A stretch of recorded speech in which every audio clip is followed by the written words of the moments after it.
আজহারুল ইসলামের উপর সেই সময়ের গুরু দায়িত্ব তুলে দিয়েছিল। ভারপ্রাপ্ত সেক্রেটারি জেনারেল হিসেবে সংগঠনকে তিনি নেতৃত্ব দিচ্ছিলেন। পথের কাঁটা সরানোর জন্য বাকিদের ধারাবাহিকতায় ষড়যন্ত্র অব্যাহত রেখে তাকেও গ্রেফতার করা হলো। এক এক করে 13টি বছর অতিবাহিত হয়েছে। কারাগারের অন্ধকার প্রকোষ্ঠে তিনি আছেন। এখনো তিনি মুক্ত হননি। বাংলাদেশ ফ্যাসিবাদ থেকে মুক্ত হলো। আমাদের প্রশ্ন, ফ্যাসিবাদের সবচেয়ে কঠিন সাক্ষী আজহারুল ইসলাম সাহেব মুক্ত হলেন না কেন? কোন জিনিস তাকে এখনো আটকে রাখতে বাধ্য করেছে? কেন এই বৈষম্য? আমরা তো নিজের থেকে অন্যান্য নেতৃবৃন্দের মুক্তির দাবি জানিয়েছিলাম।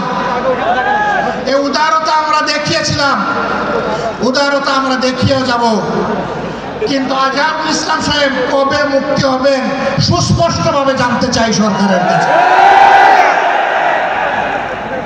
আমরা তো চাইনি, কল্পনাও করিনি এইভাবে আমাদেরকে রাস্তায় নামতে হবে প্রিয় আজহার ভাইয়ের মুক্তির দাবিতে। আমরা বাধ্য হয়েছি। আমরা স্পষ্ট বার্তা দিতে চাই, তার মুক্তি না হওয়া পর্যন্ত এই সমাবেশ প্রথমও নয়, শেষও নয়। সমাবেশ, বিক্ষোভ, আন্দোলন অব্যাহত থাকবে।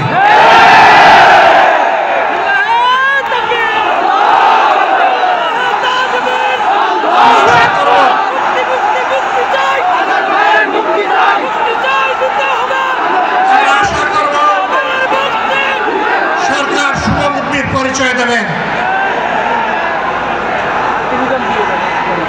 এক এক করে বাড়তি মজলুমদেরকে যেভাবে মুক্তি দিয়েছেন,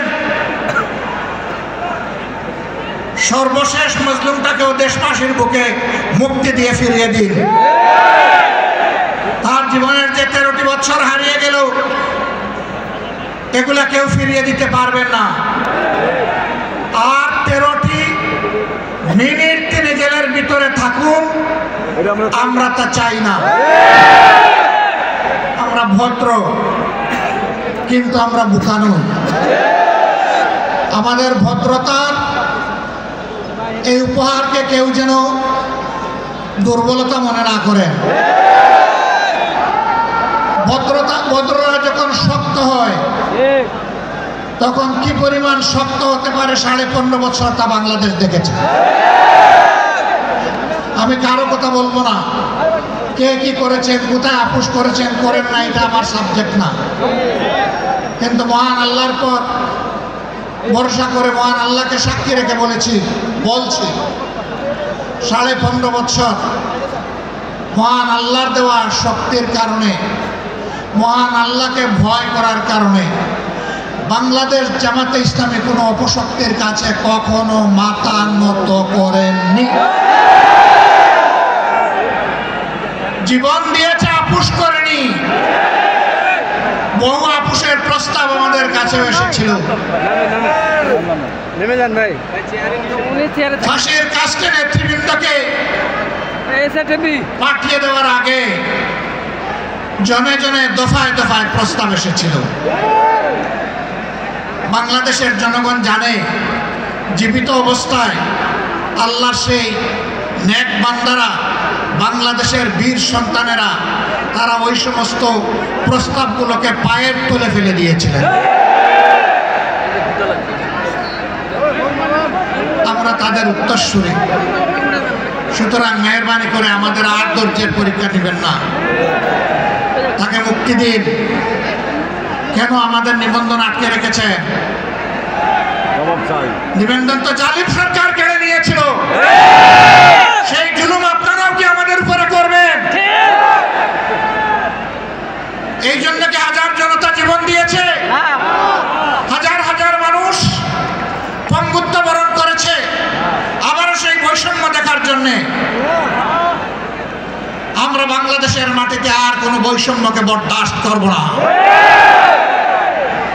সকল বৈষম্যের কবর রচনা না হওয়া পর্যন্ত আমাদের আন্দোলন অব্যাহত থাকবে। আমি প্রিয় সহকর্মীদের কাছে জানতে চাই, 15.5 বছর জীবন দিতে যেমন ভয় করেন নাই, গুলির সামনে বুক পেতে দিতে ভয় করেন নাই, সর্বশেষ জুলাই আন্দোলনে শরীক হয়ে যেমন করে দেশপ্রেমের দায়িত্ব এবং দেশপ্রেমের প্রমাণ পেশ করেছেন, একটি মানবিক বাংলাদেশ, বৈষম্যহীন বাংলাদেশ গড়ে তোলা পর্যন্ত আপনারা কি একই লড়াই করার জন্য প্রস্তুত আছেন?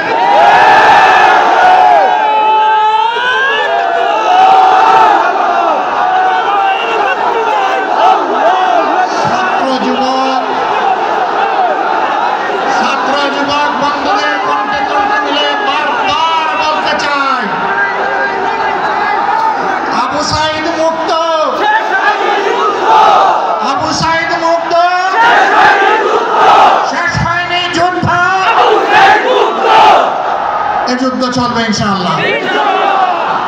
আমাদেরকে মেহরবানি করে কেউ নতুন করে আর চোখ রাঙাবেন না। ফেসিবাদের ভাষায় কেউ কথা বলবেন না, কথা বলবেন রাজনীতিবিদের ভাষায়। আমরা ওয়েলকাম করব, অভিনন্দন জানাবো, সমালোচনা করবেন, চুমু দেব, কিন্তু চোখ রাঙাবেন না মেহরবানি করে। এই সংগঠন কারো চোখ রাঙানোর পরোয়া করে না।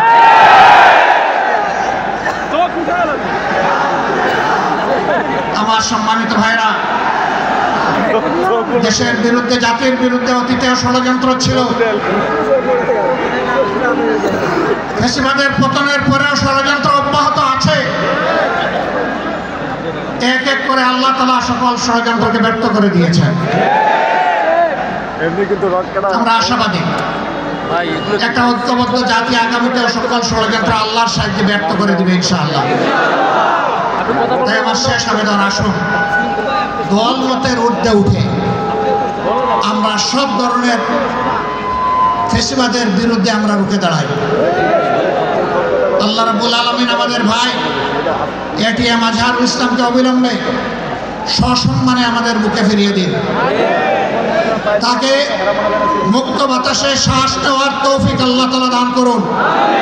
আমরা বিশ্বাস করি আসমান জমিনের মালিকের ইশারাই সর্বোচ্চ ইশারা, তার ফয়সালাই চূড়ান্ত ফয়সালা। আমরা মহান রবের দরবারে সেই ফয়সালা কামনা করছি। আপনাদের সকলকে আজকের এই আয়োজন সফল করার জন্যে প্রিয় সংগঠনের পক্ষ থেকে আন্তরিক কৃতজ্ঞতা এবং মোবারকবাদ জানিয়ে আগত দিনের লড়াই সংগ্রামের রাজপথে আবারও সংগ্রামী ভূমিকা রাখার উদাত্ত আহ্বান জানিয়ে আমার বক্তব্য এখানেই শেষ করছি। আল্লাহ হাফেজ। বাংলাদেশ জিন্দাবাদ, বাংলাদেশ জামাত ইসলামী জিন্দাবাদ।